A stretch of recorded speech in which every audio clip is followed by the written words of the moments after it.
सहारा enterprises तुमच्या स्वप्नातली गाडी आता कमी किमतीत.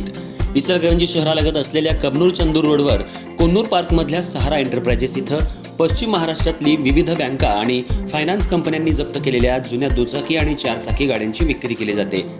शोरूम किमतीपेक्षा 25 ते 50% कमी दरात, उत्तम स्थितीत आणि संपूर्ण कागदपत्रांसह त्वरित डिलिव्हरी.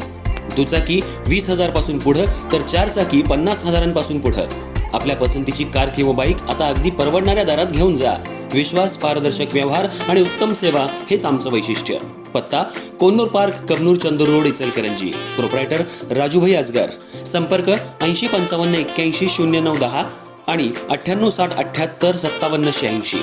सहारा एंटरप्राइजेस, दर्जा, विश्वास आणि बचत यांचं परिपूर्ण ठिकाण.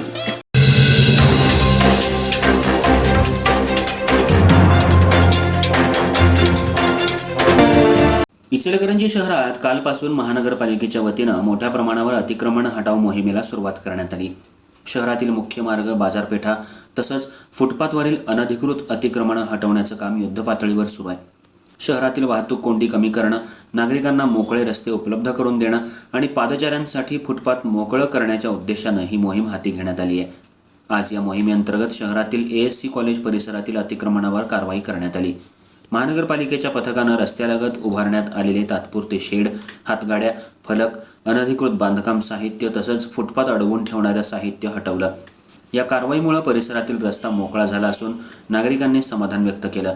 विशेष म्हणजे या कारवाईवेळी महापालिका आयुक्त पल्लवी पाटील या स्वतः घटनास्थळी उपस्थित राहून संपूर्ण मोहिमेवर लक्ष ठेवून होत्या. त्यांनी अधिकाऱ्यांना आवश्यक सूचना दिल्या. तसंच कामात हलगर्जीपणा करणाऱ्या आणि वेळकाढूपणा करणाऱ्या काही अधिकाऱ्यांची चांगलीच कानउघडणी केली.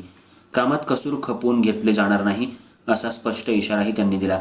यावेळी आयुक्त पल्लवी पाटील यांनी अतिक्रमणधारकांनाही स्पष्ट शब्दात इशारा दिला. हटवण्यात आलेलं अतिक्रमण पुन्हा केल्यास संबंधितांवर थेट गुन्हे दाखल करण्यात येतील तसंच दंडात्मक कारवाई करण्यात येईल असं त्यांनी सांगितलं. त्यामुळं अतिक्रमणधारकांमध्ये खळबळ उडाली आहे.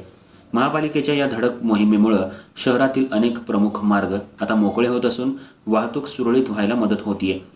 पुढील काही दिवसात शहरातील इतर भागांमध्येही अशीच मोहीम सुरू राहणार असल्याची माहिती प्रशासनाकडून देण्यात आली आहे.